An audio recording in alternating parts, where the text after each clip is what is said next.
Чекеси бир эгин экпей турган жерине салып атабыз. Бул Жапалак айыл аймагындагы эгин эгилүүчү жердеги жалгыз үй жашы 70ке чамалап калган Алымкан Абдуллаеванын балдары салган. Мансарт кылып бышык кыштан там салган жаран эч бир кызматтардан уруксаты жок эле өз билемдик менен үлүш жерине үй салган. Алымкан эненин билдирүүсүндө үлүш жер саз болуп, эгин болгон эмес. Ошондуктан 10 балалуумун деген эненин балдары үй салып алган. Текшерүүчүлөр үйдүн мыйзамсыз экендигин айтканда, Алымкан эне ага көңүл бурган жок. Эми мына үйдү бүтүрүп, ушун документи осы эл башыга эле айтып отурабыз. Биз эч жакка кайрылганыбыз жок. Мэрияга да барганыбыз жок, министрге да барганыбыз жок, президентке жазганыбыз жок. Биз 10 балабыз бар, биз кыйналдык деп док кылганыбыз жок эч кимге. Ушу үйдү салдык, айыбыз ушул. Биз документ чыгарып бербесе да ошол жерде жашайбыз. Бүтүрөбүз үйдү. Аны өкмөт өздөрү билсин. Жапалак аймактык башкармалыгындагы Качыбек айылында 315 түтүн бар, 56 гектар үлүш жер иштетилет. Жергиликтүү көп балалуу жашоочулар өз билемдик менен үй куруп баштагандыгын текшерүү топтун өкүлдөрү билдирди. Аймактагы Чүрүп айылында 7 адам үлүш жерине заңгараган үйлөрдү катарынан салып баштаган. Коңшулар бири-бирин көрүп, курулуш баштап жаткандыгы белгилүү. Бирок алар өзүн мыйзам буздук деп эсептебейт. Былтыр курган. Булар 5-6 жыл болду булар кача. Чарбалык китепчеңерде үлүш деп турат да мына. Бардыгы үлүш деп катталган. Эми булар эртең айтыңчы, үйдү салып ал. Аяка ошол жерге прописка болушат. Кантип прописка кыласыңар булар? Эртең. Үйдү салып ал, незаконно. Элдин эмесин көйгөйүн чечип бериш керек да.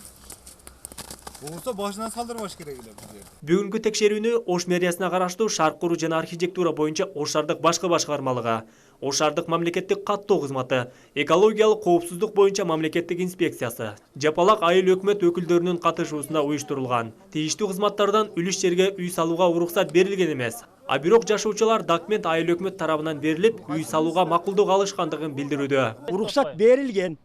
Документиңиздер бар? Документ ала элекпиз, кылам документ. Мынау жолду неге салып берди? Мына жолду салып берди өздөрү. Трансформатор койдур берди жерге. Ушу маалага деп. Айыл өкмөтпү? Ооба. Анан дагы эмне кылат? Анан биз да баары салып атканда мына көчөнү балдарга биз да салып атабыз. Жапалак айыл аймагына караштуу Орке айылында да үлүш жерлерди мыйзамсыз ээлеп, 2-3 кабаттан там салган адамдар четтен чыгат. Айылда Советтер Союзунда 7 гектар жерде тытбак болгон. Ал жерлерди адамдар үлүш жер катары пайдаланып жүрүп, акыркы 7 жыл аралыгында үйлөр салына баштаган. Мыйзамсыз курулуштар деп биз аныктадык. Анткени бир дагы ошо архитектуралык иш кагаздары жок, долбоорлору жок. Жерге гана болгон иш кагаздары менен чыкты. Азыр ушуларды аныктадык. Эми мунун бардыгынын жыйынтыгын комиссиянын текшерүүсү менен жыйынтык чыгарабыз. Мыйзамсыз үй салып алган жарандардын көп чыгашасын жана муктаждыгын эске алып, айыл өкмөт башчылыгы жерди эл үчүн мыйзамдаштырып берүү сунушун жогорку бийлик өкүлдөрүнө жолдоо алдында турат. Элдер күндөн күнгө биздин ушу ишканага, конторага барып арызданышат. Биздин көйгөйдү чечип бер. Бул жерде мыйзамсыз үй салынгандар өтө эле көбөйүп кетти бизде. Бул жака биз жол бербейбиз. Мыйзам азыр ушу салынып калган үйлөрдү эми биз суранабыз. Мыйзамдаштырып берсе ушул салынган. Бул жака биз үйлөрдү, фундаменттерди курдурбайбыз деп биз аракет кылабыз. Өкмөт. Ал арада текшерүүчүлөр жашоочуларга мыйзамсыз курулуштарды курбоо керектигин эскертип жатса, жаз келери менен уруксаты жок курулуш курууга бел байлаган адамдар да чыкты. Мыйзам чегинде болсо мыналар эмне үчүн мыйзамды бузуп салат? Ошондуктан биз салабыз баары.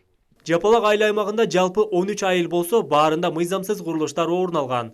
Мыйзам бузуп үй салган адамдар маселесин шаардык прокуратура кызматы, мэрия алдындагы кызматтар жакынкы күндөрү карап, үлүш жердеги үйлөр сүрдүрүлүп калышы да ыктымал. Азырынча иликтөө улантылып жатат. Адыл Акжул уулу, Мерлан Ормонов, жаңылыктар.